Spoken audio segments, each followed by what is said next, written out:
All right, so there are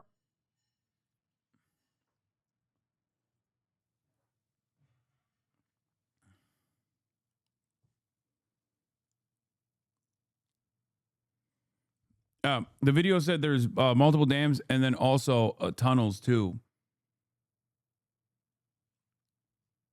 Yeah, if I'm white Chinese, Pakistanis, or brown Chinese is real. All right. Yeah, Marcus Brownlee also did a China glaze video. Driving Xiaomi's electric car, are we cooked? And that's not even the Ultra one. An actual door handle. In Mexico City, I've seen more BYD cars in the last 2 years than Tesla my whole life. It's not competition at all. Bro, finally buttons for AC controls. Not all things in screen. a lot of hot takes in the tech world, and I see a lot of them in the comments section and in articles all the time, and one of the most common ones is, yo, have you seen these Chinese electric cars? If they ever came to the US, they would cook everything that we have here. They are too good, they have too much tech, and they are too cheap. Their bitches are too bad. Their weed is too loud. Their smoke is too loud, dude. He legit glazes 100%, no caveats, no nothing. Yeah, because it's good. And even now, when you actually admit that something Chinese is really fucking good, people will still go, oh, I guess you're getting paid by China to do propaganda. But those voices in the next decade will basically go away entirely as it becomes undeniable. Yeah, their steak too juicy, their lobster too buttery.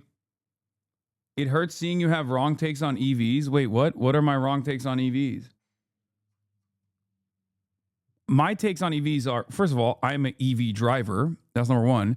And my only wrong take, I guess, on EVs is I hate how everything is on a fucking stupid ass iPad and everything is far too like computer based. And it seems like this BYD car, at the very least, like brings the tactile touch back to not dominate everything. And so I figured I should get my hands on one and actually figure out if that's true or not. And yeah, you could say there's a little something to it.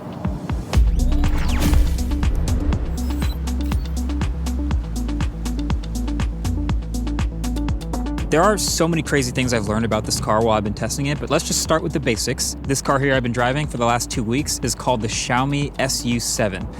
Yeah, that Xiaomi. So the Xiaomi that makes basically everything in China: tablets, headphones, robot vacuums, printers, appliances, and smartphones. And they even refer to the trims of this car as the SU7, SU7 Pro. How fast can a Chinese EV do in a school zone? No, Marcus, don't do it. Don't do it. Don't test out the limits of the speed in a school zone. SU7 Max and SU7 Ultra. So this here is the SU7 Max, and this retails for about 299,000 Chinese yuan, which actually converts to about $42,000 US, which is gonna be a lot more. Dude, just fucking wait, dude. Dude, 42 grand for a car, and then you look at the car and you're like, what is the like comparison model to this in America? And then you realize, oh my fucking God, this shit is so ass. Impressive in about 5 minutes. So base specs, this is a fully electric 4-door sedan, 101 kilowatt hour battery, dual motor, all-wheel drive, 673 horsepower, and 320 miles of range. Already, those are specs on paper on the level of like a Tesla Model 3 Performance, which today costs like $55,000. Now, looking around the outside of this car, it looks like a pretty reasonable car. I think a lot of people would agree. But that's the thing. This is Xiaomi we're talking about making this car. And they're not a car company, which means they don't have any previous designs that they have to pay homage to or any traditional lines and shapes that they have to keep around, which means a little bit less prestige, yes, but also a little bit more freedom. Because I see them taking stuff from all over the rest of the car industry in this car. Like these headlights, for example, that is very much a McLaren-looking headlight. And they have Lotus lines on the hood here. And then as you get back, even more. Kind of looks like a Porsche Taycan from the side profile, if I'm not crazy. It has these thin bezels like the Polestar, and then a thicker taillight across the back, which kind of looks maybe like a Lincoln or some others. And then there's a fully active wing on the back That kind of looks like a Mercedes-AMG GT. All of these are more expensive cars from more premium brands, and so they kind of meld them all together into one car with this kind of unique purple color that honestly I think looks pretty good. And we're not even on the inside yet.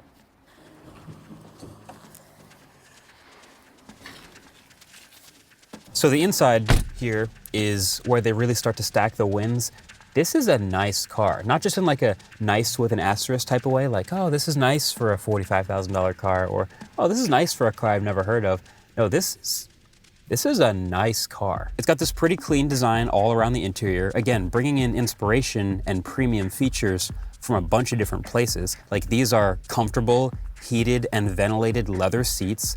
This heated steering wheel looks and feels a lot like a Porsche steering wheel to me, with the shape and the simplicity and just a few buttons with stalks at the bottom. There's a big, bright, and automatically aligning HUD in front of me, right in front of the road at all. They're fucking stealing our IP, brother. Oh, no, sorry.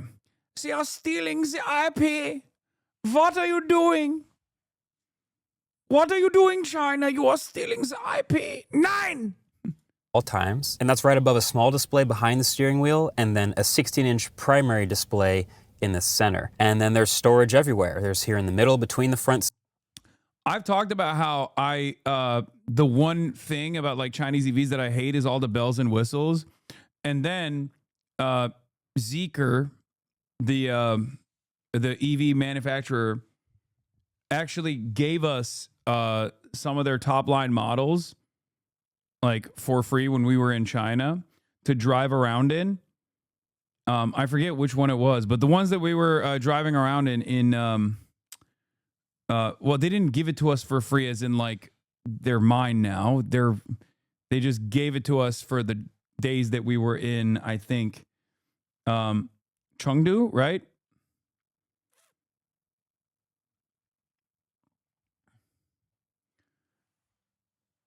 And I take back everything I said about the bells and whistles, because a lot of the Chinese cars, like there's a big like Zeekr 9X SUV is the one you guys used, or the minivan. No, it was the minivan. We were in the minivan. And let me fucking tell you, okay, I actually like the bells and whistles now. I take back everything I said, because holy fuck, dude. Those cars are insane. Yeah, they had the massage seats. It was crazy. It was fucking crazy, brother. Seats where they've also cleverly stored a flashlight powered by the car's battery, kind of like Rivian. And believe it or not, a tasteful amount of real hardware controls here. There's a power on-off button right here. There's temperature controls up and down, fan speed up and down at my fingertips. You can also put the... Bro, this is literally the exact same. Both of these are the exact same image straight out of the Porsche. Maybe it's the same in other cars too, but this is straight up like this is the exact same. It looks identical to the Taycan. It doesn't in the Taycan. There's no. I don't think there's buttons in the Taycan for boosting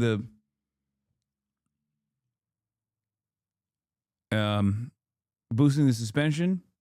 Wing up or down at the back of the car, and there's a lift height because there is, of course, an adjustable air suspension. Up at the top, there's a pair of air-cooled 50-watt wireless chargers because, you know, if you got a Xiaomi car, you might as well have a Xiaomi phone with 50-watt wireless charging to match. So those go up there. There's also a huge tinted glass panoramic sunroof over my head. Very nice feature. The headliner is all Alcantara everywhere.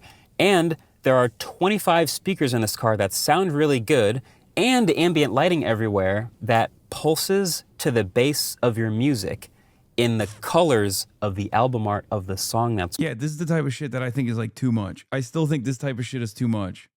Like, I can't get myself to care about that. That's like, ugh, whatever. Playing, because it's connected to the car and it just knows that type of thing. And that's not even mentioning the backseat experience of this car, which is also really nice. Those screens for the rear passengers are Xiaomi tablets, because of course they are. I haven't even driven it yet, and it's already feeling like a $60,000, $65,000 car. But there are not one, but two really cool features I've never seen in any other car that are in this one. So number one is the software. The software is so good. This feels like a preview kind of like what Apple might have done if they'd made an Apple car. I say that because it's super smooth, just like a smartphone, but also it's a car made by someone who makes a phone. And so the car plugs right into the Xiaomi ecosystem in so many ways.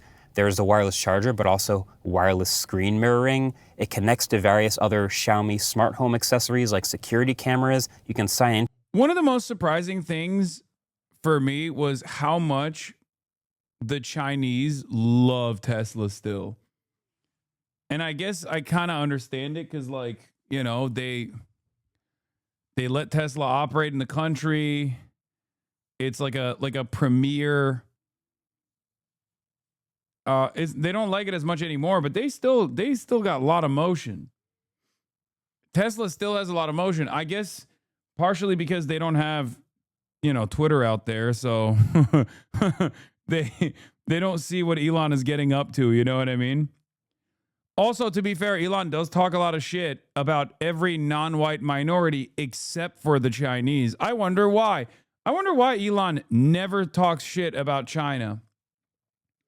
To them with the car with your account, so everything from text messages to map directions are all syncing from your phone. And hey, if all else fails, thankfully as a backup, this car also happens to have wireless Apple CarPlay, and it's nice. Oh my God, I just realized something. Elon Musk is literally a Chinese spy. He's destroying the Western world by getting every Western government to collapse in and of itself by propping up the most incompetent fascist charlatans into positions of power and allowing the Western liberal capitalist world to collapse in and of itself. Yilong Ma is real.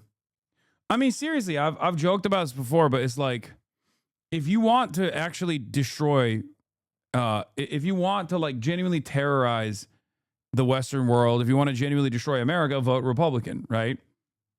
There is perhaps no better way to accelerate the demise of American empire.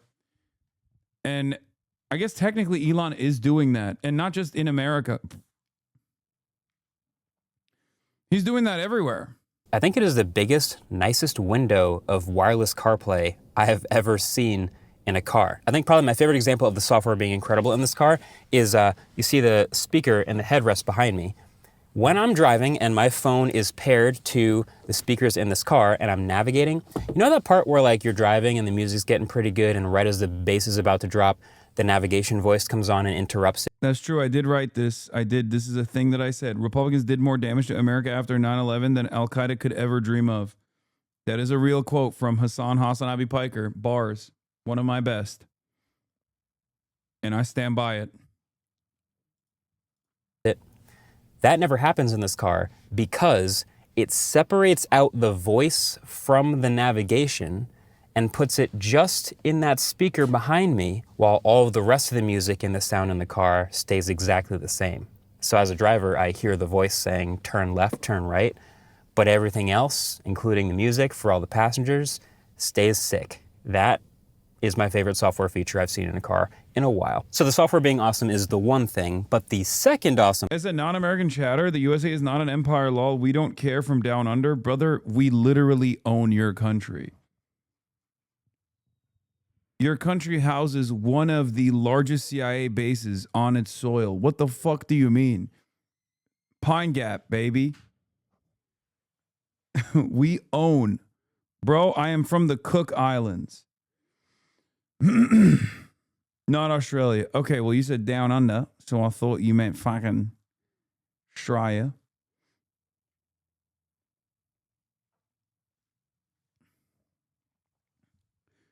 Listen, you said down under.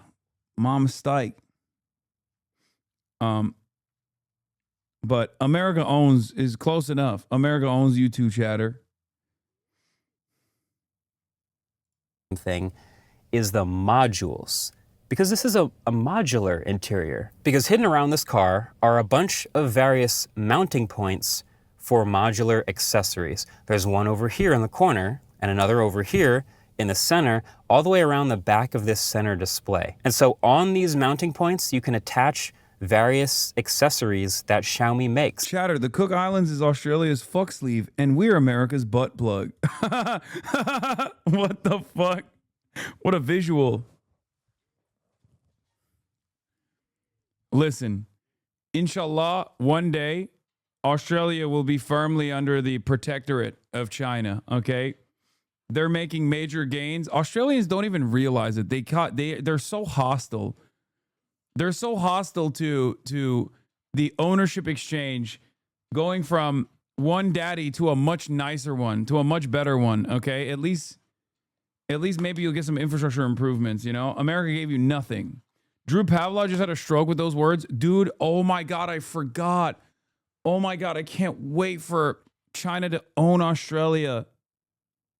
And then when they do, Drew Pavlov will go to jail forever. Oh, that's yet another benefit for everyone in Australia, honestly.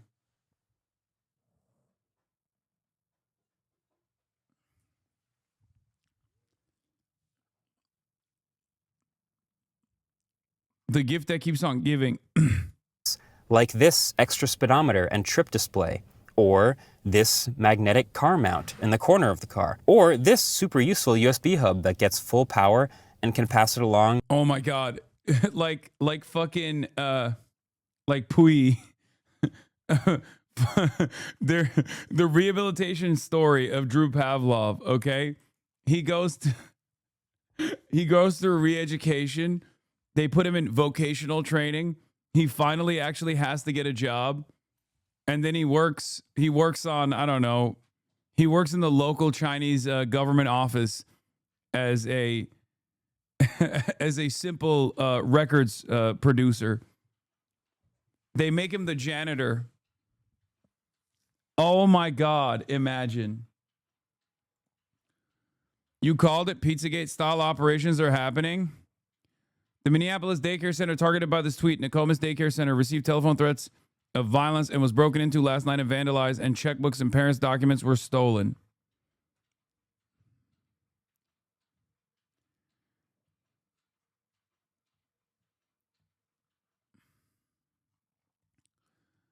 I don't like remembering that I live in America when we're doing, you know, the daily dose of China, okay? China, what are you doing? What? What are you doing? What are you smelling over here? You already ate all the treats. You ate all the treats. You are so tall now, it's crazy. She just straight up is the height of the desk. Hello. Hello. I already gave you all the treats. I don't have any more. Fatty. Mogged. True. Through a cable to passengers in the backseat or wherever they want. There's also high-quality microphones that pair to the car for a karaoke experience, or even long-range walkie-talkies for some reason if you need to maybe shoot a video with the car and communicate with the camera car. What other car does this? I've never seen the ability to customize exactly how much hardware or how little hardware you have in the interior layout like Xiaomi does. I mean, they're not a car company, clearly, but they've come up with some really innovative things to make the car uniquely your own. You can make it maximalist. You can make it minimalist. You can do as much or as little as you want. And that'll, of course, fluctuate the price you pay, but hey, that's up to you. I think that's pretty sick. All of that is without even mentioning all the little stuff like the active noise cancellation in here, the quality of the speakers, the surround sound, all the other things that the software does really, really well. And I haven't even gotten to driving it yet. No, not in the school district.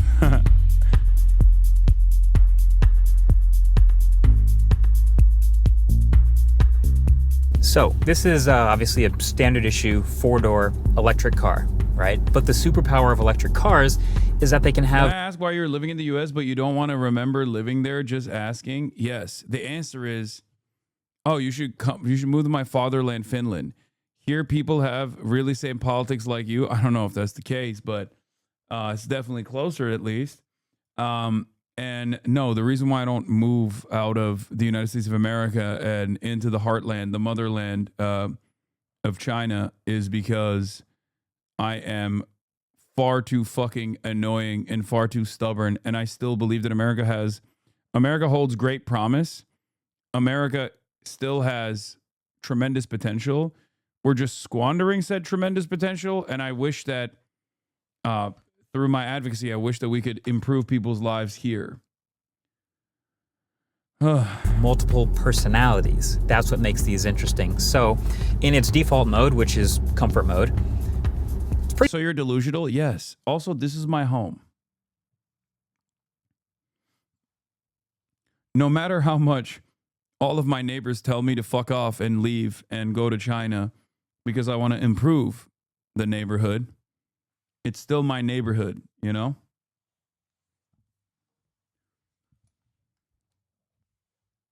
It is pretty funny, though. And far too honest in your commentary. You move there, you start seeing not everything is as perfect as it may seem. You'd have no way of pushing back like you do here in order to better the lives of the average people. I mean, I already know that. I already know that there's no, you know, I moved to China. I do the same commentary. I just don't talk about China. That's not a problem. You got to be a little delusional to realize actual change. True. You know? Having said that, you are the first Turkish born ABC. I am ABC. I'm just ABC. I was born here. I'm ABC, American born Chinese. Pretty nice, actually. It rides super soft. It's chill. The air suspension is actually pretty incredible. I feel like this is on the same level of absorbing all these bumps and all these potholes and the things on the road as the Lucids that I've driven. Like, this is really quite good. And it never gets too unsettled. The accelerator pedal, it's responsive enough. It's not like super twitchy and aggressive. It's obviously the comfort mode, so you feel like you have all the power you need, but it rolls it on nicely and eases off when you remove your foot from the pedal. And what a lot of other EVs don't have is this really high degree of customization over exactly how that feels. Like, there is a full-on power delivery slider. You can move it to be a fully rear-wheel drive vehicle all the way to a fully front-wheel drive vehicle. And then the lift-off regen is nice and secure and assuring. This is you'd never have to take the car out of this mode if you never wanted to. This is a very reasonable thing to expect from a four-door electric car. But there's also a drive mode knob down here. If I just turn it one notch to the right, everything turns red. The graphics in front of me change. I get my estimated range and my speed and how much power I'm using. And then I rotate it again, and it's Sport Plus mode. And there's a G-force meter. No, these aren't banned here because of Elon. No, these are banned here because of UAW, Ford, GM. I mean, Elon is like not even the fourth person petitioning to ban these things, you know?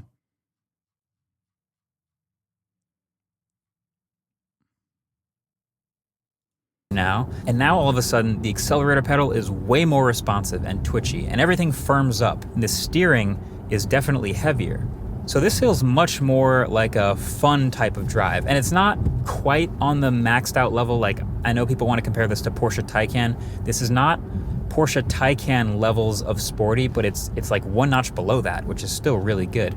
It's got all the EV party tricks, 0 to 60 in under 3 seconds, launch control, and even a little boost button where if you press the drive mode button, you get this crazy graphic on the screen, and then that's all of your power, which is sick. So obviously it does great in a straight line with 600 plus horsepower, but it kind of handles on the same level of Model 3 Performance or BMW i4. This is a really capable car. It's kind of like a wolf in sheep's clothes type of car where you see it on the road and it doesn't necessarily... Yes, the Ford CEO literally loves his SU7 and said if they were ever released in the US, it would be game over. He did say that. Something along those lines, yeah. And he I think he even said his daily driver is the Chinese car that he shipped here. Yeah, Ford CEO said the US can't compete with Chinese EVs. Ford CEO loves daily driving an electric sedan from a Chinese competitor. Jim Farley admitted he has been driving a Xiaomi SU7 for 6 months and said he doesn't want to give it up. Another thing that fucking CEOs get to have that the average person doesn't, by the way. No, this is straight up. This was a big deal.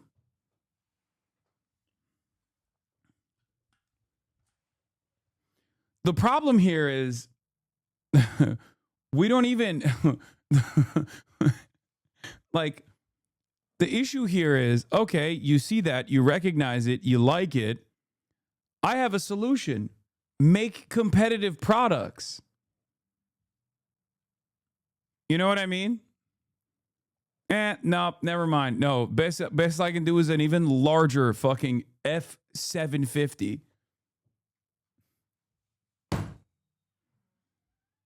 Great. Fucking love that. Thank you, Ford CEO Jim Farley. At least you get to individually enjoy it. Look like something that has Porsche 911 Turbo S horsepower, but it does. And so yeah, it just gives you this confidence of being able to place the car wherever you want on the road, and that is the superpower of electric cars. Plus, it's got these active bolsters. The seats are hugging me when I go around turns. So when I turn right, the left bolster kind of like hugs, like catches me a little bit. This is something those very expensive G-Wagons have done and popularized for a while now. It's a little weird, not gonna lie, but yes, F750 is a real car. I know it's a real car. Yes. it just makes you think it's doing something. You can't call it a car. It's a truck, and it's a truck. Not even a fucking pickup truck at that point. Basically, I think it's 750 or a 700. It's a once you go above like 4, I think once you go above like 4, you need a CDL, right? Like you need a commercial driver's license. I don't think you can have like a regular driver's license to drive those. I mean, they're fucking insane. They're F750 2016 Super Duty Crew Cab Power Stroke Dually. I mean, they're kind of sick. I'm not gonna. They look fucking dope.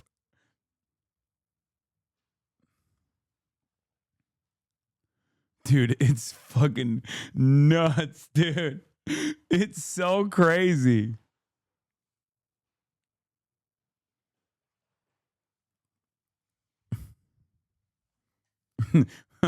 It's 1 mile per gallon. On the highway, this bad boy does 1 miles per gallon.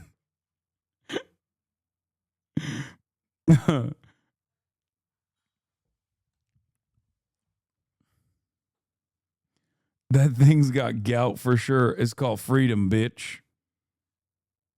I'll take 2. Damn, this one's sick too. Look at this. Oh, fuck. 19cc at Ford Bronco, 3-speed, current bid 31 grand. Shit, these cars are so sick. Why does it have birthing hips? That's a car that you name, and the name is Bertha. It's actually so bad, 7 to 10 miles per gallon? Yeah, no shit, of course. It's also become much more apparent as I'm driving this car how well built it really is. It does not feel anything like the $42,000 price tag might suggest. Like, obviously the materials are one thing, and you've got these leathers all around, and the stitching, and these different contrasted materials. Bro, when you drive, when you get behind the wheel of that bad boy, the amount of kindergarten children that you can run over before figuring out that you've done a fucking holocaust of kindergartners is unlimited, okay? You could literally drive over an entire Boy Scout troop and not even know. You'd be like, what? It's just, I don't understand. What happened? Why is everybody yelling at me?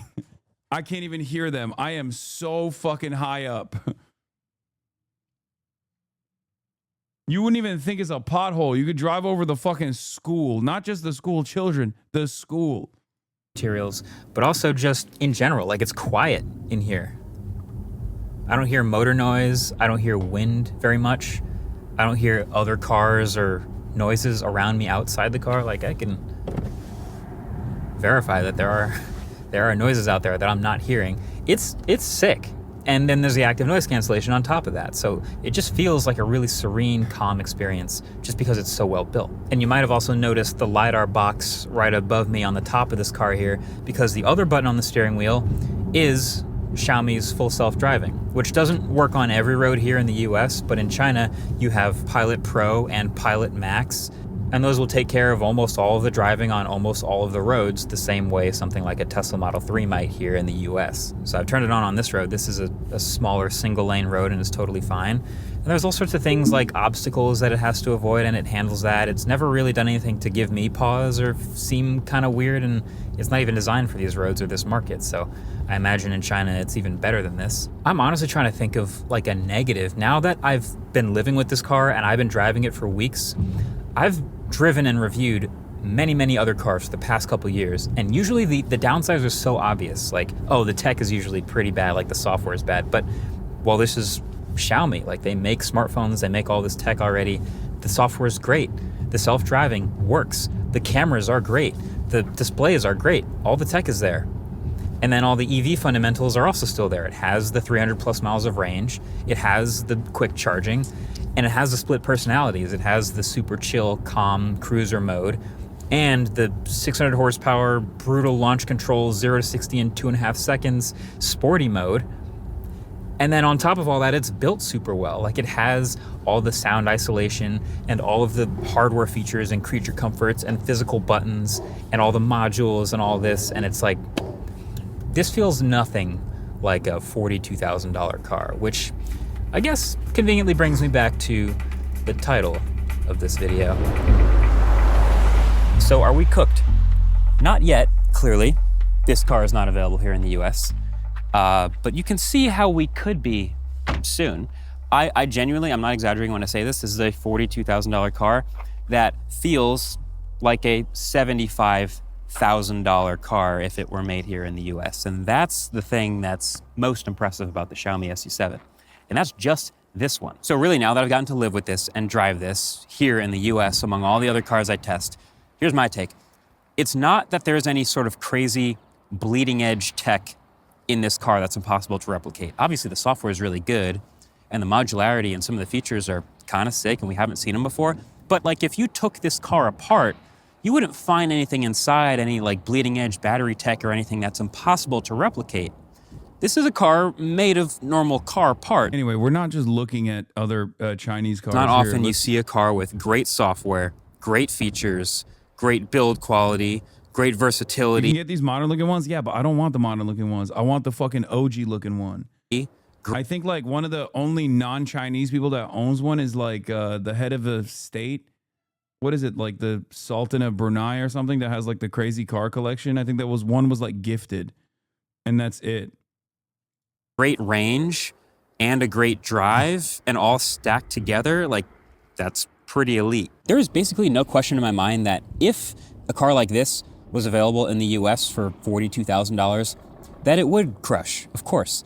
Actually, it might have been Kim Jong-un and maybe Putin too. It isn't is, of course, inherently political, and there's all the tariffs and import fees and all that. That's super variable.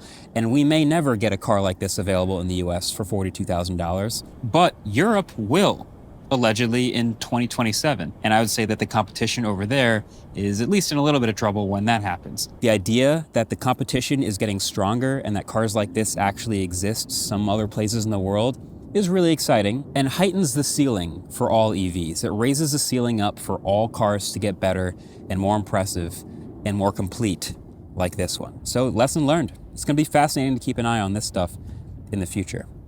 If you want a more raw, like daily living with this vehicle type of video, check out the autofocus channel where I shot a video on the Xiaomi phone of the Xiaomi car.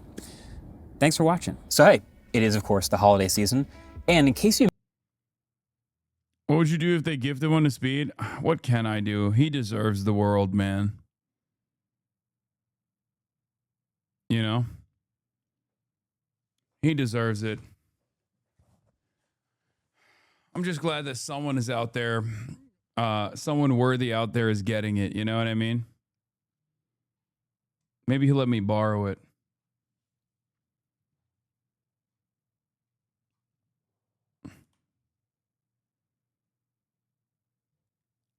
Slurvid? Nah, we're 7 hours deep.